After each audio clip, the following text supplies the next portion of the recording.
All right, we're going to call the House Ways and Means Committee to order. We've been delayed a little bit because the Lock and Load Committee was running a little overtime. And so, if you will,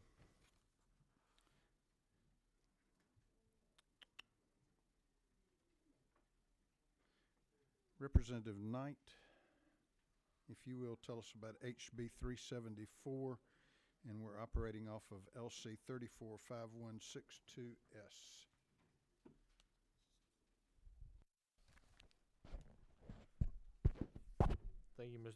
Thank you, Mr. Chairman. I appreciate you opportunity to present the bill, and appreciate the help of the committee and working through this. In the last number of years, we keep going back through the process with property tax assessment and the appeals process, and this bill seeks to continue to put into place what we think is better provisions. As we've gone through the process, we've had input from both sides as far as property owners and tax assessors on this.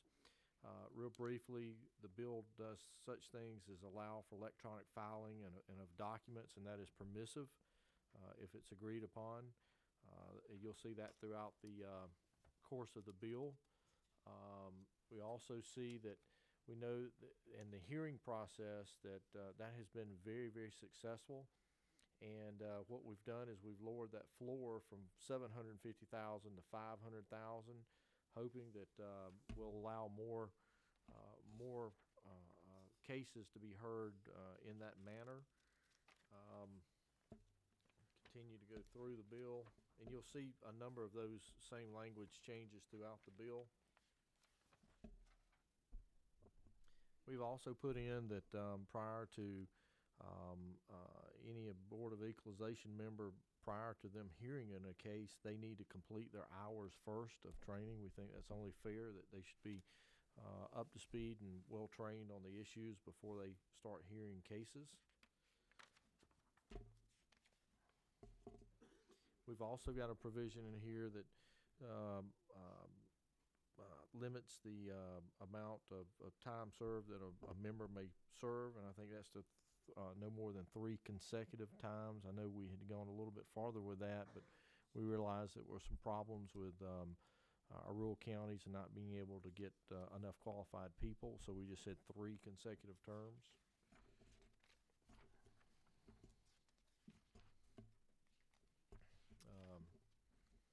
And again, just clearing up some of the processes for records, such throughout that process. So again, it's all clean up in the bill, and we've got the assessors and some of the folks who are representing the property owners to get together and doing some cleanup and some suggestions following that old House Bill 202.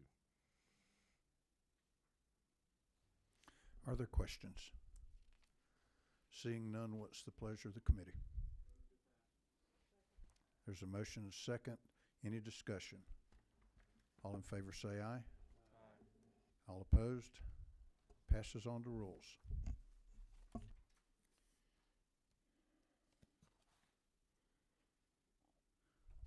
Representative Hawkins.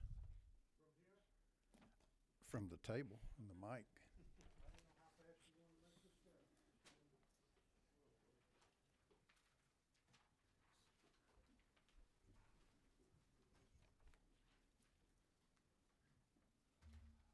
All right, this is House Bill 209, operating off of LC 430609S. Thank you, Mr. Chairman and committee. This bill addresses a situation that's come up, I was made aware of this summer, where veterans are waiting 6 to 8 years to have documentation that they are 100% disabled. In our Georgia law, we allow for a refund of up to 3 years, but it's only clarified by unscrupulous and illegal taking and does not apply to the veteran. This bill applies that to the veteran. So it is going in and adding Section G into the subsection of 48-5-48. which is the Georgia Code Revenue Taxation Homestead Exemption by qualified disabled veterans.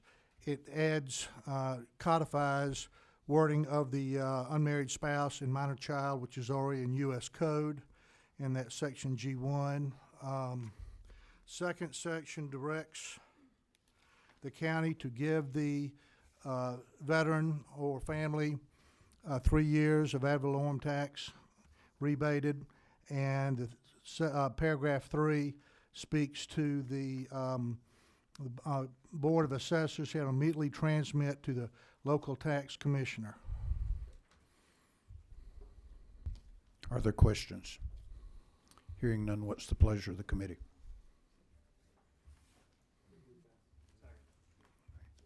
Motion and second do pass. Any discussion? All in favor say aye. Any opposed? Passes on to rules. Thank you, sir.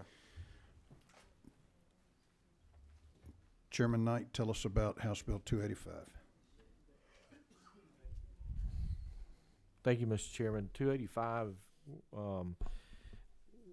if you remember, some of the members will remember, we had a case that got all the way to the Supreme Court regarding the valuation of property that had low-income tax house credit, low-income credits associated with it. The Supreme Court affirmed that the tax assessors could use those credits from valuation. This bill affirms that, but it also establishes and gives guidance as to how the local tax assessors are to take that into account. Are there questions? Representative Carson. Mr. Chairman, I need to recuse myself from this vote. Okay. Any questions? Hearing none, what's the pleasure of the committee?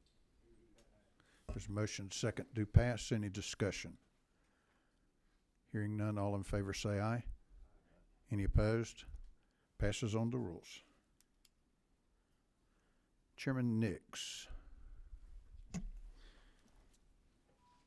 House Bill 302, we're operating off of LC 345158S. Thank you, Mr. Chairman. What this bill does for the committee is to change the way our counties report an increase in their tax digest. This came to my attention. One of my county commissioners, just as soon as he had been elected, he had to, one of the first things he had to do, he ran on a process of he's not going to raise taxes. One of the first things he had to do was run the ad when there was an increase in the tax digest that puts out in big bold letters, you know, here's a tax increase. So we looked at that and tried to come up with a way that would give the same information but not put that bias out there. On page 3, you see what we've done. Notice of proposed revenue increase. Now this still requires the hearings. It still requires, if you'll look down further down, that they have to do a rollback, the rollback millage rate that would keep it at revenue neutral. And it also gives the property owner an ability to compute their own tax. All of it is so confusing right now. They see a notice in the paper, the tax is going to increase, they get theirs. If they hadn't had an assessment increase, there's no increase for their taxes. So this just gives them the opportunity to report this in a little bit different way. They still have to do all the explanations, show the rollback, but it would say a proposed revenue increase at the top of their big notice that they have to put in the paper.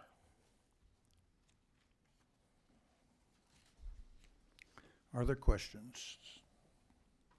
Representative Teasley.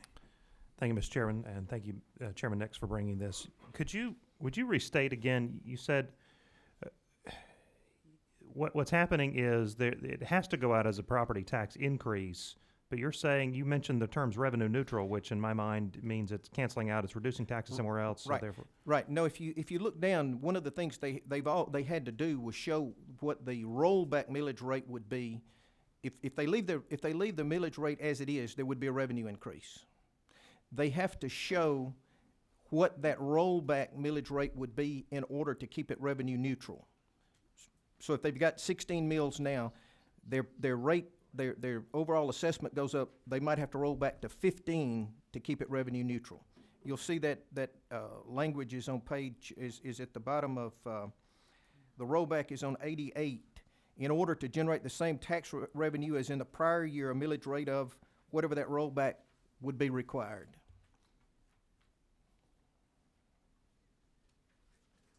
Okay.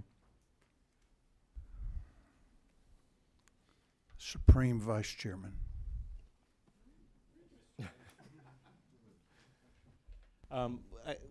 This is a result of legislation a few years ago called the Taxpayers' Bill of Rights. So it was a point in time when economies were growing real fast and communities held a millage rate standard, didn't change the millage rate, but because there was so much growth, there was a windfall of new revenue coming in. And what Chairman Nix is attempting to do is simply change the advertisement requirements primarily. So it's not advertising a tax increase that the citizens generally equate to a change in the millage rate going up, but it still notifies the citizens based on revenue growth from growth in the community that revenues may be increasing in the community and gives the taxpayer an opportunity to calculate how that will affect them on an individual basis. Any other questions? 16, Representative Beasley Teague. Thank you, Mr. Chairman. Where is he going? Come back. 'Cause I'm. Okay. Okay, so I'm trying to figure out, it's not a tax increase, so you're gonna lower the millage rate? Is this always from now on? No. Okay. Tell me. how you Right do now, the way it's set up, if your taxing district has a set millage rate, if the appraisals in that district on the property goes up, revenues go up without a millage rate increase. Okay. Okay? But they have to advertise it as a tax increase, and most people would assume that that meant they had raised those millage rates. Now, their hearings, they have to do the hearings that explain all of this, but they're just, instead of saying, as it says on line 69, instead of notice of property tax increase, it says notice of proposed revenue increase. Thank you. Any other questions? Hearing none, what's the will of the committee? There's a motion, second, to pass. Any discussion? All in favor say aye. Any opposed? Passes on the rules. Chairman Stevens, tell us about House Bill 59. We're operating off of LC 440391S. Thank you, Mr. Chairman. House Bill 59, a continuation here is the historic property tax credit as identified by the Department of Natural Resources to be on their registry. In this particular bill, we have increased over previous years credit from $300,000 to $500,000, the maximum that a credit can be allowed on non-commercial income producing property, those properties that require a minimum of 200 jobs, etc. We've also made the changes in the bill that says that you can apply for the credit beginning on line 77, even if you do not own the property, so long as you have an application at the time of the contract, or contract rather, at the time of the application, that you intend to buy the property or lease purchase, etc., etc. Department of Community Affairs was inserted to be one of the 3 agencies with DNR, Department of Revenue, and Department of Community Affairs to prepare the rules and regs for these tax credits. And Mr. Chairman, that essentially is the crux of the bill. Oh, it also doubled the amount from the aggregate cap from 25 million to 50 million. But not the per project cap, correct? No, sir. Correct.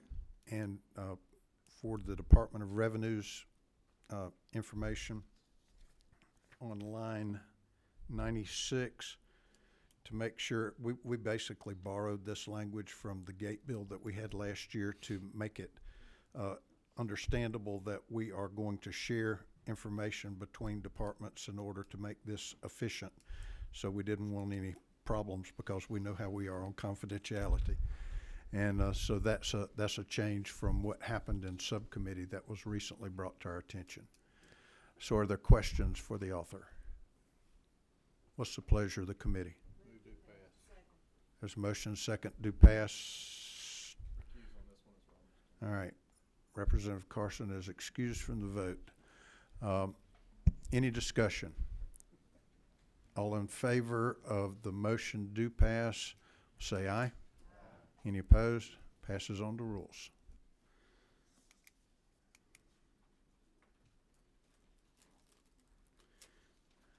Chairman Shaw, tell us about House Bill 314. We're operating off of LC 372389 ERS. Thank you, Mr. Chairman, members of the committee.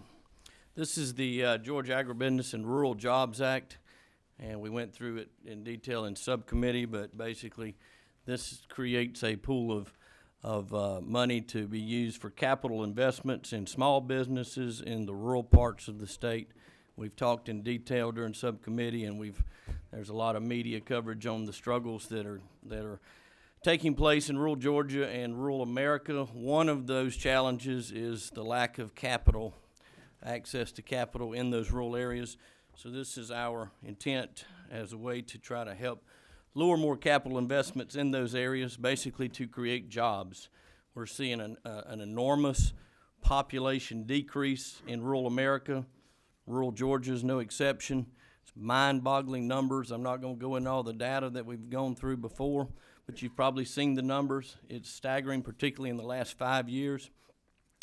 People are not staying there because there's no jobs. And this is just one part of trying to address that.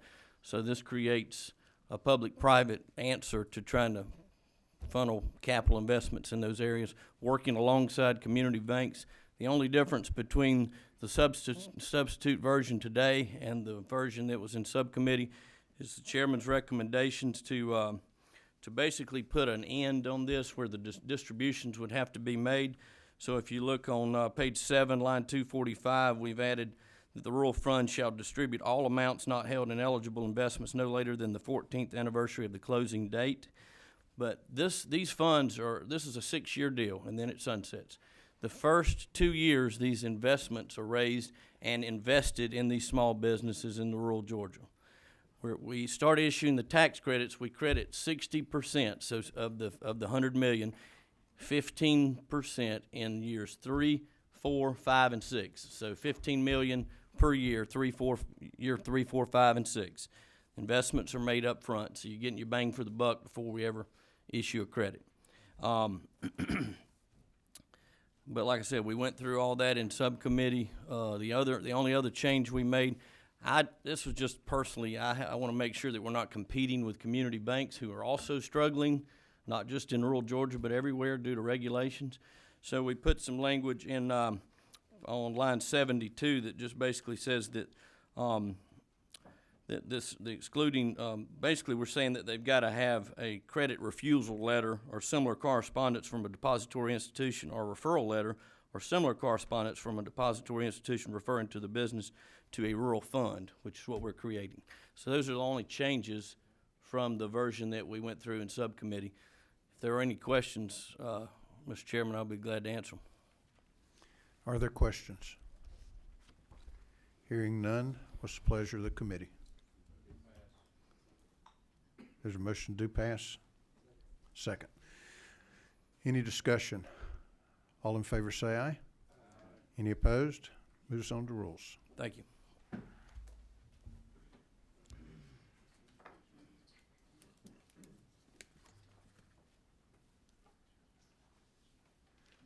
Seeing that we have some guests with us from the other side of the Capitol, I'll call House Bill 155, Chairman Carter, and it's LC 430638S.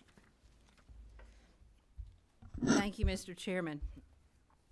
House Bill 155 It's a non-transferable 15% tax credit for qualified productions for musical productions, meaning the preparation, planning, and staging of tours and theatrical performances, scoring for film, TV, and video games, and recorded music projects. And to encourage the investment in areas other than Atlanta, the incentive includes an additional 10% if expenditures are incurred in Tier 1 or Tier 2. It allows for a 15% tax credit for all that reach a certain threshold, and the additional 10% for those that are in Tier 1 or Tier 2. I'll be glad to go over those thresholds if you'd like. There's a 5-year cap. So whatever the committee wishes. Are there questions? I don't hear any. Oh, wonderful. There's a motion and a second do pass. Any discussion? All in favor say aye. Any opposed? I think it passes to rules Thank you. on the House side.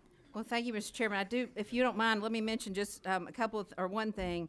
John Driscoll Hopkins with the Zach Brown Band is here with us today. Also, Brandon Bush from Sugarland, and the almighty and most honorable Senator Jeff Mullis here behind me. So thank you on behalf of all.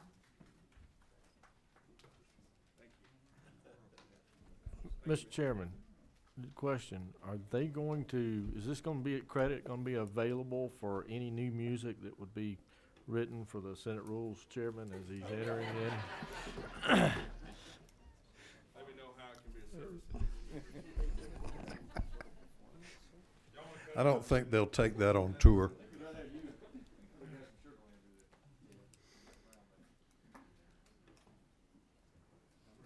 All right, House Bill 181, Representative Lott. We're operating off of LC 345151S.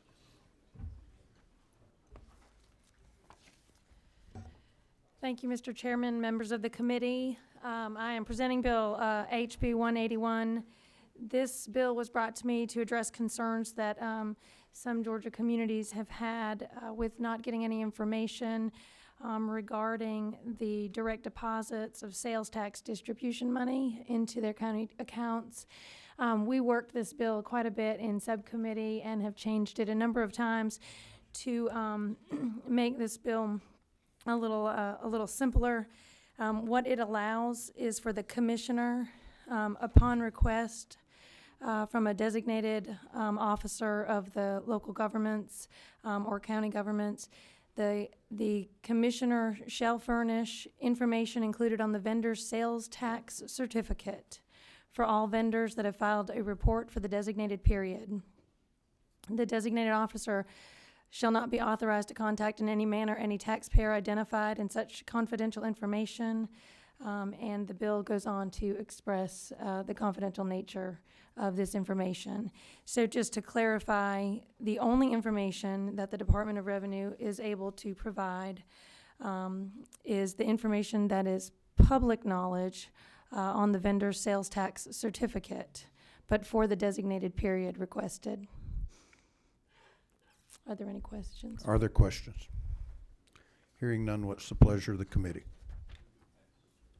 There's a motion and a second to pass. Any discussion? All in favor say aye. Any opposed? Passes on to rules. Thank you, Mr. Chairman. Thank you, committee.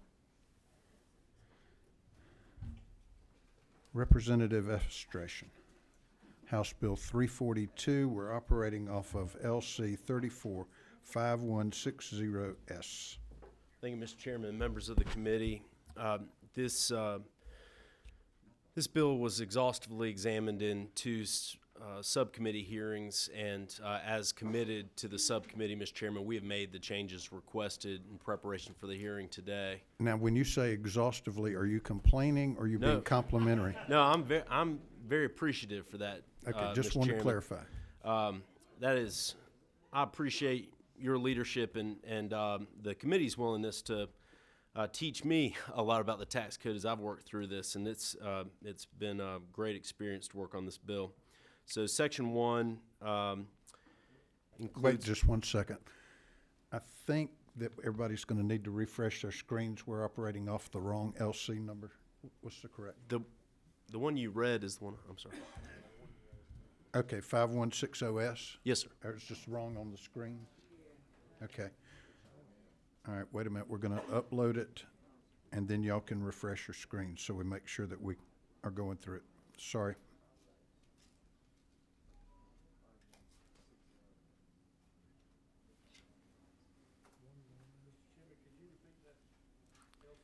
Five one six oh S. 345160S.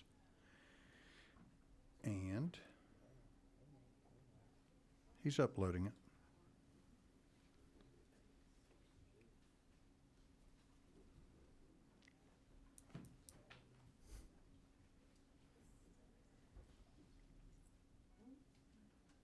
It won't upload, so just tell us about what changes you made from the Yes, last sir. version, please. So specifically, there was discussion about language that said projected 400 million in capital investment. What we did, Mr. Chairman, is we just removed the word projected. So it now reads, I can read it out, says contains within its borders the site for a redevelopment project having a minimum of 400 million in capital investment for the redevelopment of an area certified by the commissioner to have been chronically underdeveloped for a period of 20 years or more.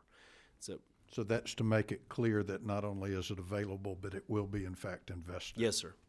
The second change that we made, there were questions concerning the reference to property taxes in the bill, Section 4 of the bill, and it's actually still on your previous versions as Section 4. What we did is to clarify that it would not apply in enterprise zones as contemplated in this bill. It's explicitly written in now on line 75 of the new committee substitute, other than an enterprise zone under subsection G of Code Section 36-88-6, which is the creation of the enterprise zones that we're discussing here. So it is explicitly exempted from the section discussing property taxes here. So the intention is that if it's in this provision, that the property tax abatement won't apply. That's correct. Okay. Yes, sir. That's correct. All Yes, sir. What other changes? Those were the only changes. Now there were changes from between the subcommittee hearings, but those were the two commitments that were made to the subcommittee for today, and we've done that. Okay. And it's clear that in the, whatever the original estimate of the project cost, that will be a sort of fixed cost. It's not like, gosh, we paid it off early in year 16, so now we're going to find something else and do new bonds. Yes, sir. That was addressed previously with the language. Thank you. Section 5, it says, is complete in any... All right, so reading it says, provided, however, that, just down, from such day until the redevelopment project required in subparagraph G1B of Code Section 3688-6 is complete, and any revenue bonds issued under paragraph 4 of subsection G are retired, whichever occurs first. Okay. Therefore, the 30-year or retiring the bonds first would signal the end. There cannot be another round of bonds after that, Okay. after the first.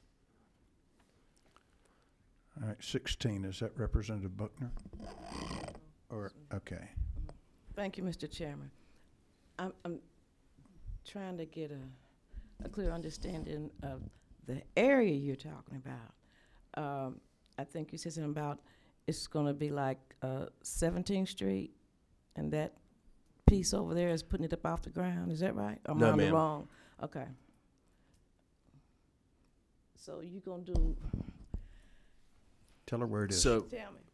so the area is an example of an area that has been chronically underdeveloped, where this project would potentially be eligible, is across the street from Phillips Arena, and in an area of downtown. So as I understand, 17th Street will be more midtown. This is more downtown near the an area that has been underdeveloped for a period of 20 years or more, and in which a project in which there's a $400 million capital investment were to be made, this type of enterprise zone would be eligible. Okay, so are you gonna raise it up off the ground? I mean, is Well- it gonna be on the ground or up? Well, I That's think probably the my question. potential is for bonds, and by the way, this would require, as the bill states, approval from the city of Atlanta in this example to create infrastructure in order to support a development. Now, I mean, I think part of that would likely be, yes, infrastructure would require that there be some street level access. Oh. Okay. No, I guess I put 17th Street, because they park under there, and it was an area that hadn't been developed in 40 years. And I think what you're talking about is the area they were talking about doing that multimodal thing where the trains and everything go. Yes, every ma'am. which In way. subcommittee, we heard about, I think, what you're outlining. Okay, thank you very much. Yes, ma'am. Now, the gentleman has presented his, or made his presentation, the actual version is uploaded on your iPads. It's like buying a pig in a poke. All right, any other discussion or any other questions? What is the will of the committee? All right, there is a motion and a second. Is there discussion? Hearing none, all in favor say aye. Any opposed? Passes on to rules. Thank you. House Bill 340, LC 288411S. Representative Blackman. What's your number? Thank you, Mr. Chairman, members of the committee. House Bill 340 is now a combined version of former House Bill 327 and 340. Just to highlight some of the things that have been incorporated, and I would welcome Chairman Powell to weigh in if he needs to. But things that have been addressed, were the leasing amount with respect to TAVT. It actually taxes the life of the lease. We addressed some transferability with respect to business, type of business to type of business. The divorce transfer is 1%. We addressed the welcome to Georgia, which we put a cap on, such that $1,100 is the maximum that can be paid out there. We will treat used car sales like we do new car sales. And then in the original Section 340, what we would allow the counties to do is true up under the old ad valorem formula, and it would phase out the current 2012 numbers as we reach 2022. The intent was to try to simplify and keep this fair and try to move into the future and do away with some of the things in the past, and also fix and true up some things that have not necessarily they've either been gamed or they haven't been fair or they haven't done things that we intended them to do in the first place. I'd be happy to try to answer some questions, Mr. Chairman, if there are any. I think we got a couple. 25. Who's 25? Representative Teasley. Thank you, Mr. Chairman. And thank you, Representative Blackman, for bringing the bill. On the, as you might guess, I have a number of car dealerships in my district, so I'm quite sensitive to these issues. On the issue of, if I understand what 340 does, and I think it was part of a previous bill that got merged into this, and maybe, I don't know if that was Chairman Powell's bill, we're going from allowing the used car dealer to use just the book value in calculating the TAVT to either the book value or the retail sales price, whichever is greater. Do I understand that correctly? Essentially, we're actually actually trying to engage the value of the car, so to speak, but it is the greater of the two, is the way the language reads, Representative Teasley. Okay. And I would assume the thinking is, I assume the rationale between moving to this is perhaps the suggestion is that used car dealers had an advantage because they could charge a lower price, I assume is where we're coming from on that. Well, if you were able to basically establish your TAVT on a booked price of, say, $5,000, but you sold the car for $8,000, and say, for instance, you had a trade-in on that you could use the actual selling price for, the TAVT would be substantially less than the amount of money you actually collected towards that purchase. Okay. So under I would assume, a fairly rare circumstance where the book value is higher than the retail sales price, what would be the rationale of charging a TAVT higher than what it actually sold for? So using your example, the car actually sells for $5,000, but the book value is $7,000. Why would we charge the consumer a TAVT off of $7,000? Why would we not just say off of the retail sales price? I mean, off of what it actually sold for? I would have to defer to Chairman Powell on that question. If I may chime in, what we're doing is we're making the way that used car dealers and new car dealers operate the same. The new car dealers have been operating under this system since TAVT was passed. And by making it the higher of book or actual sales price, you are eliminating the possibility of gaming the system. Okay. Are there other questions? Hearing none, what is the pleasure of the committee? There's a motion and a second. Any discussion? All in favor say aye. Any opposed? Moves on to rules. All right, we have one other item on the committee. It's House Bill 141. We will not be hearing that today. The meeting is adjourned.